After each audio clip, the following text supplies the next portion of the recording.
You're listening to Wiretap with Jonathan Goldstein on CBC Radio 1 and Sirius Satellite Radio 159. Today's episode, All Lies Great and Small, in which a lifetime of lies is revealed, a round table is convened, and an internet love affair is uncovered.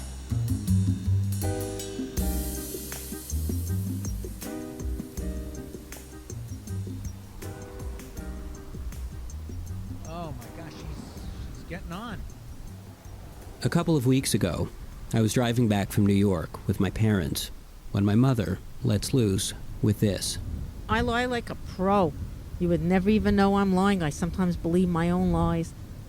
Now, my mother is at this moment admitting what I've always suspected but could never confirm, that she is an amazing liar. I don't know, I'm just good at it. And she's proud of this. I believe my own. Things from my childhood like, "You're the best son in the world," and "This is the best drawing of a robot I've ever seen," all shadowed by doubt. So I'm sitting there kind of dumbstruck, but trying to play it cool, I ask her about her techniques. I can make you believe things. Well, go ahead, tell me a lie. People are basically good and they're interesting when you get to know them. And I enjoy their company. Wait, so that's a lie? You don't believe that? Of course not. I don't like everyone. Some people get on my nerves. Some people I don't like. Can't like everyone. It's impossible. No, you can't like everyone, but at least you can pretend to. And not only does my mother pride herself on her pretending, but she also keeps a tight rein on the pretending of others. Like, for instance, sometimes in the middle of a meal, my father will start to tell me how he really feels about a girlfriend of mine, when suddenly the table will just jump up and down, like off its legs. My father will let out a stifled yell, and then he'll abruptly stop whatever he's saying. "What just happened?" I'll ask. "Nothing," he'll say. "You were just talking," I'll say. "And Mom obviously didn't like what you were saying because she clearly just kicked you under the table and now you've stopped talking." "I wasn't talking," he'll say, "and no one kicked me." Then he'll go back to wincing in pain and rubbing his leg under the table. I ask my father how he handles the pressure of keeping up with my mother's lies. For example, I like a little shot before my meal. Like you're talking about booze. Yeah. And she knows that I'm doing it. But I'll find all kinds of ploys. I'll go downstairs, I'll have a shot, and I'll sit down and have my supper, and she could look in my eyes and know that I had a shot. And I'll swear that I didn't. But she knows I'm lying, and I'm not good at it. But I'll keep denying. Because she taught me years ago, your mother, if you tell a lie, deny, keep denying. So I do it. It's as simple as that. But what I would really like, ideally, is that I don't have to slouch away like an animal down into the basement. I would like to be like a man with my chest out, open a drawer, take a decanter out, and pour myself a shot and say l'chaim like a man. Life ain't easy, my boy.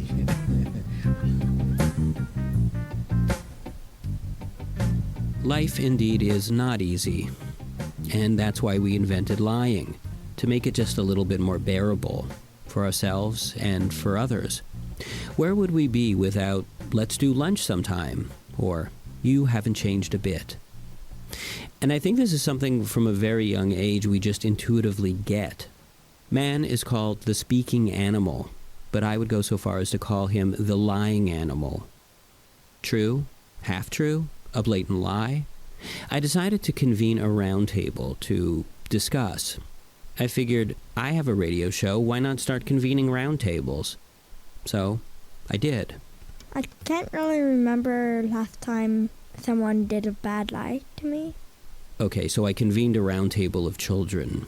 But still, that's a round table. The table was round, we had glasses of water and everything. And who better to talk to about lying than kids, with their making-believe, great imaginations, and near lack of moral compass or sense of social consequence. Kids truly are built for lying. I brought in Attara, age 11, Liam, also 11, Hi. and Liam's younger brother Daniel, age 8. And I'm 8. But while we were setting up the mics, Liam told me that he'd misunderstood, that he thought he'd been brought in to talk not about lying, but about lions. I asked him if he was putting me on. No, I was totally telling the truth. You thought we were going to talk about lions. Yeah, I mean, I actually convinced everyone else it was about lions, too. But didn't you find that a bit odd? Like, why? I mean, you're not an expert on lions that I know of. I actually found it really weird. I was like, oh, I forgot to research lions this morning. So you must be relieved that it's actually about lying. Yeah, I'm used to lying. In fact, you were probably going to be lying about your knowledge of lions. Yeah, I think so. Okay, well, let's go around the table here. Liam, have you ever told a lie? Yes. You didn't even have to think about that. What was the last lie that you told? My last real lie? I don't know, but it happens all the time. They just happen, it's just so often that you can't keep track of them all. Yeah. I don't really like lying, Mm-hmm. but it gives you a little thrill. Whenever you lie and the person buys it, you're like, oh, I'm at the top of the world right now. Do you guys think of yourselves as good liars? I think I'm a pretty good liar because, like, I don't tell lies that much. So when I do tell a lie, no one really knows I do. And what about you, Daniel? Can you remember the last lie that you told? No, I don't remember, but I do know the lie that I got tricked into thinking that was true. What's that? That painted pebbles were nerds, and I ate them. You mean nerds, the little candies? Yeah, That's terrible because you could have hurt yourself. You could have broken a tooth. it was pretty funny. Okay, so I thought we could play a little game that I like to call Canada's Littlest Liar. Liam and Attara, I'm going to give you a few seconds to each write down 2 true statements and 1 falsehood. Mhm. And I'm going to try to guess which one is the lie. Okay, so the challenge is to get it by me. Okay. Got it. Daniel, you're going to help me cue up the game show music, okay? Okay. Okay, you ready? Yeah. You ready? Okay, go.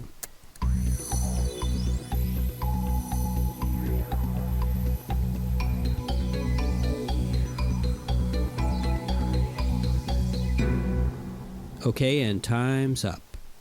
Okay, why don't we start with you, Attara? What do you got?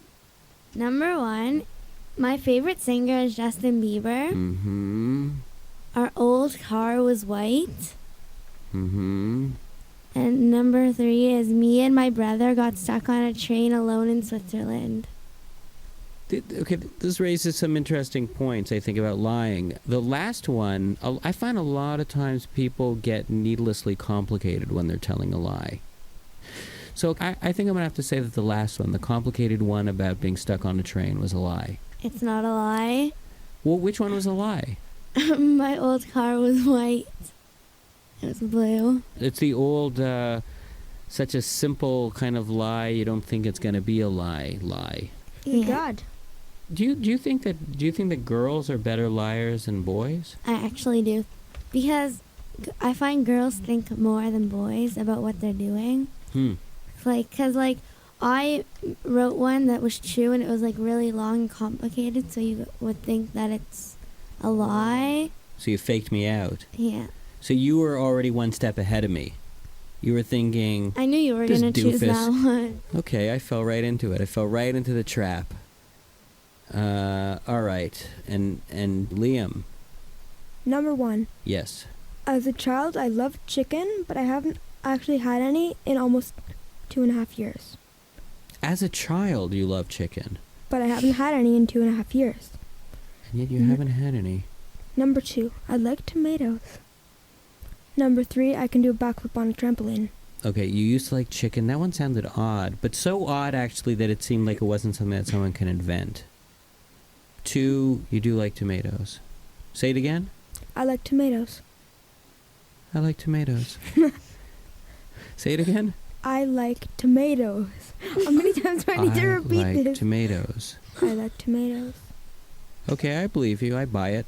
I think it's that last one, the backwards trampoline one. I think that's your lie. Incorrect. I'm wrong? I can do a backflip on a trampoline. He hates tomatoes almost as much as I do.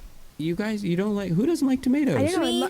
Me? I hate tomatoes. I love Me too. I love ketchup, and I. And yet you don't like tomatoes. Mm. Fascinating. Well, let me ask you guys this, as a part of my expert panel. How can you tell if someone is lying?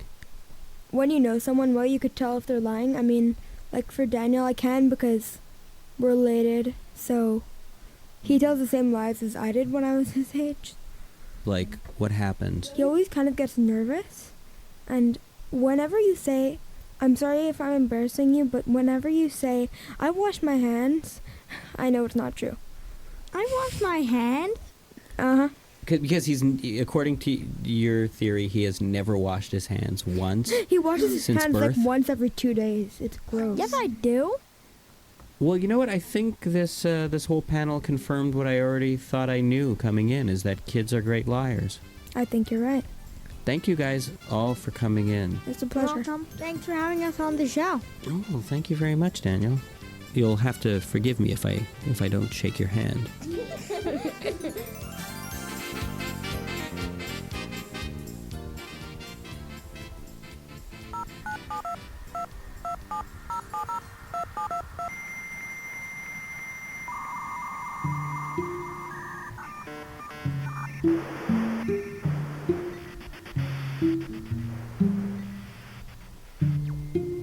In 1996, my mom bought our family's first computer, and I spent the next 3 years turning into other people.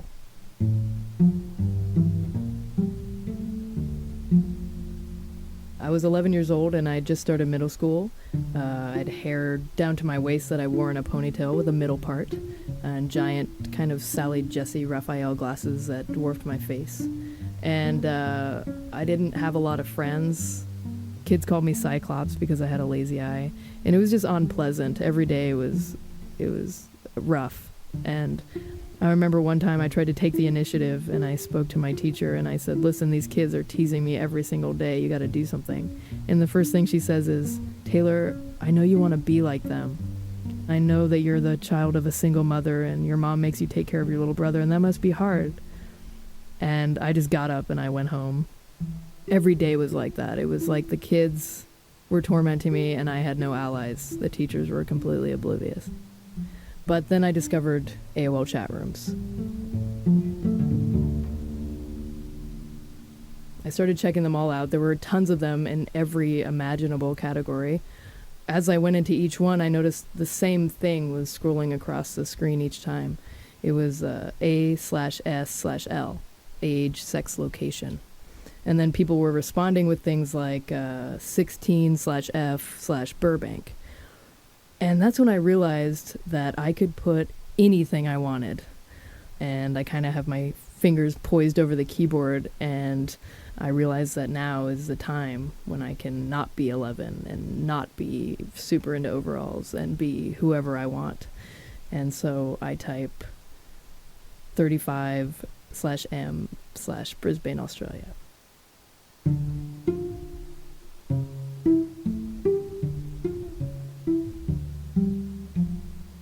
The woman who seemed to be the leader in the group who asked me to introduce myself, her screen name was Mommy, RNSNCC. And we hit it off right away. And we started instant messaging, which is a private chat between two people only. Mm-hmm. We start just telling each other about ourselves. She tells me what her screen name means, Mommy, because she's a mommy. And then RNSNCC are the initials of her husband and all of her kids. And then we exchange photos, and I send her a candid backstage photo of the lead singer of Savage Garden. It's taken with a digital camera by some fan I found on the internet, so it looks totally legit. And this is before Google and before there were a lot of websites where you could clearly see that this is a famous person. And so I sent her that. I said it was me. And she sent me a picture of herself, and it truly was her because it was a older woman, late 30s, in her kitchen with her mouth open. She was laughing, and she had kind of a baggy denim dress, kind of like what you would see 7th grade math teachers wear, and very fine, mousy hair. And she told me that she was Mormon and she lived in Idaho, and she had 4 kids, and her husband didn't pay much attention to her.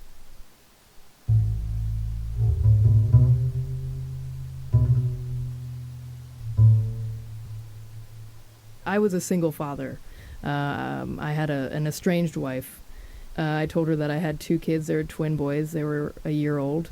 And I sent her pictures of them, too. Which were? One was a picture of one of the Hanson kids when he was a baby that I found from the band. From the band Hanson. Uh-huh. And then I scanned a picture of my friend when he was a baby.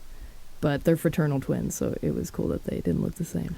Oh, I see. And for whatever reason, it was a total thrill to talk to her, and we were just immediately talking for probably 4 to 5 hours a night.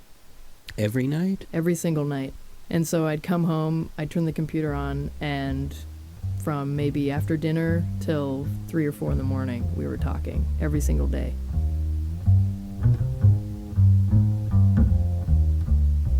What would you talk about? I spent a lot of time on The Estranged Wife because there's a lot of material there. So I told her we met in high school, which she could relate to because she met her husband in high school. And I said we had kids really young. She had kids really young. Without knowing it, I was kind of hitting all the points that really resonated with her because that's exactly what her life was like.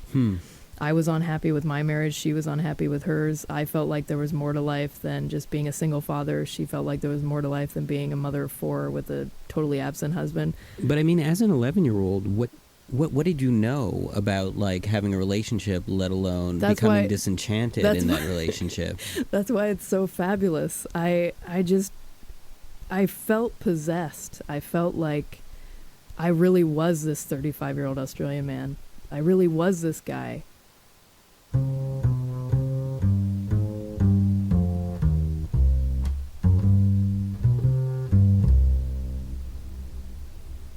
I watched a lot of Dateline, and so my perception of what it was like to be an adult was that their lives are filled with drama and pain, and I wanted to get in on that because I had a lot of pain, but I had no outlet for it.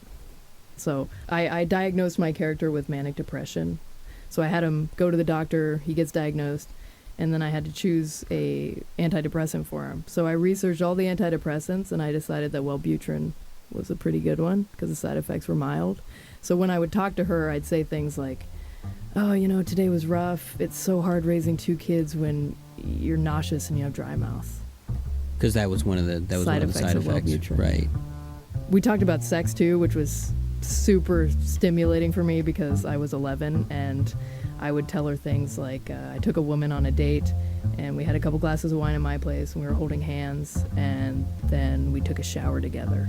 And that was just so hot and heavy for me. It was really even hard for me to type it out, and she loved it. And it was great because she was a Mormon woman. Mm-hmm. I was an 11-year-old girl. I was her dream man.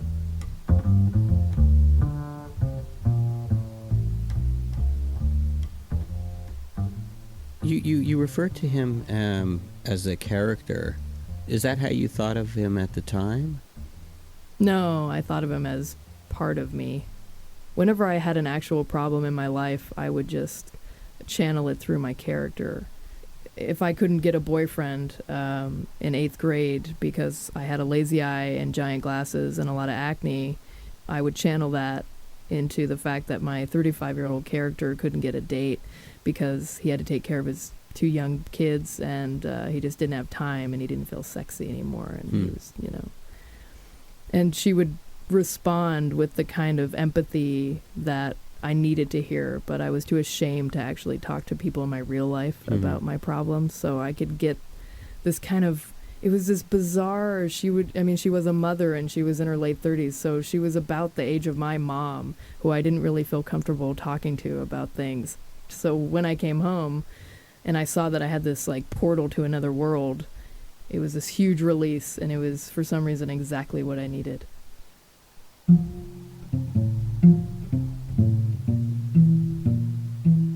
I had started this relationship at 11, and it had been 3 years.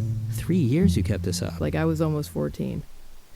And, like, this is taking over my life. I didn't have any friends. I hung out with this woman on the internet every day.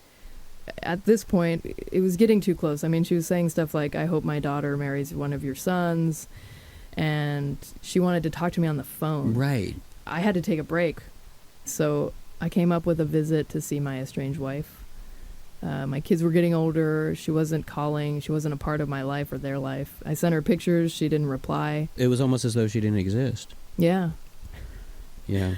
So I took a break. I took a week off. And It was rough. When I came back from that week, the fictional week and the real week, I logged on, and she was there as always, and she instant messaged me and said,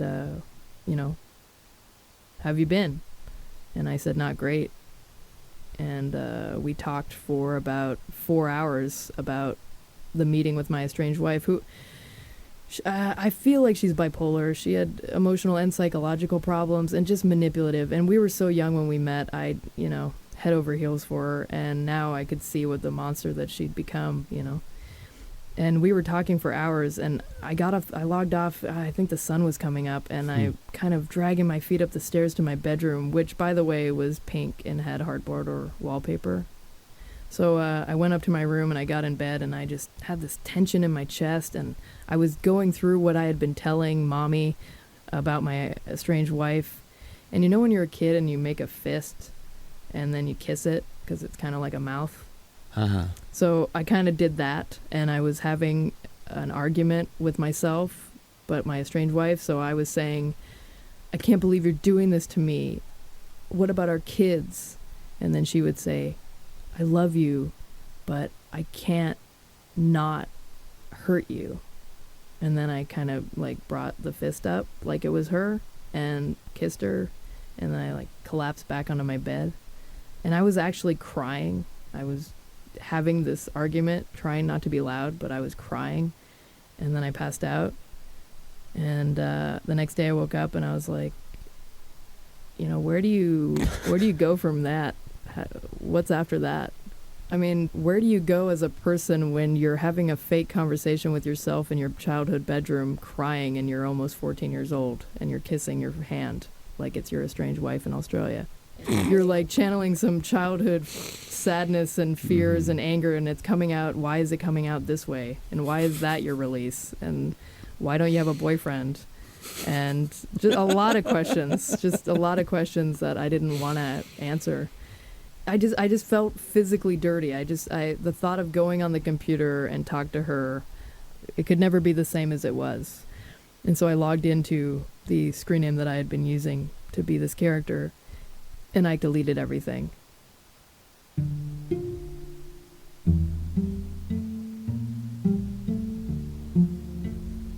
I decided it was like taking a Band-Aid off. I knew that if I thought about it, I'd be like, oh, well, I'll come up with a story, and instead I'll just tell her something, and then maybe we can talk once a week. It doesn't have to be this thing that controls my life.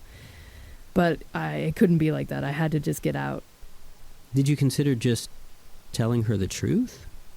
I considered maybe for 30 seconds telling her, but how devastating would that be? I mean, what does that mean if you've spent the last 3 years of your life as an adult woman talking to an 11-year-old girl? I mean, she told me some really personal things. I mean, an 11-year-old girl also that you were possibly starting to fall in love with. Yeah. I mean, at 14, I was world aware enough to know that if I told her, that would be really devastating to her. I didn't want to hurt her. The thought of hurting her really hurt me. And so I canned that idea, and then the only other idea I had was just to disappear and leave it up to her to wonder what happened. It was really like losing a really good friend. I would cry about it. I mean, afterwards there was just this loneliness and this kind of emptiness. I wouldn't get as much pleasure out of hanging out with my actual friends because it wasn't as exciting. It was, 14-year-old problems, going to the mall and getting made fun of. I couldn't talk about, going on a first date when you haven't dated in 5 years and thinking maybe you can have a new mother for your children. Nothing was as profound.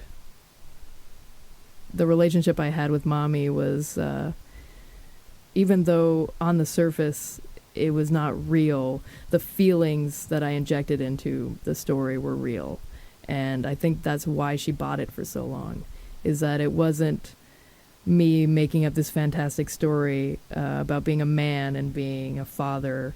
It was a human being talking to a human being, somebody who felt lost and like they hadn't been listened to and they felt cheated. And I think that's what she identified with. That you were those things, or that she was those things? Maybe that we were both those things. Did it ever strike you that maybe Mommy was also like this 11-year-old girl who had scanned a picture of, her aunt mom. or something like that? Yeah. I like to think that there's no other 11-year-old girl like the 11-year-old girl that I was, but that's just me.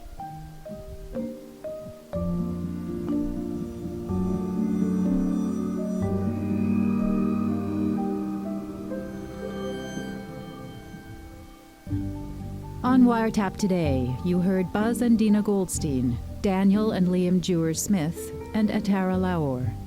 You also heard Taylor Tower, whose story was first told as part of Montreal's Confabulation storytelling series.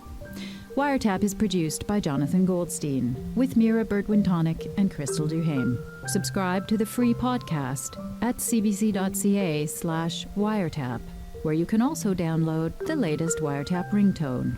If you tell a lie, deny, deny, deny. The wisdom of Watergate with every ring of your phone. And while you're at our website, find out how to submit your own Wiretap theme song, like this one by Liam from our lying panel. Jonathan Goldstein's Wiretap. I have to pee. Looking for more CBC podcasts? Go to cbc.ca/podcasting.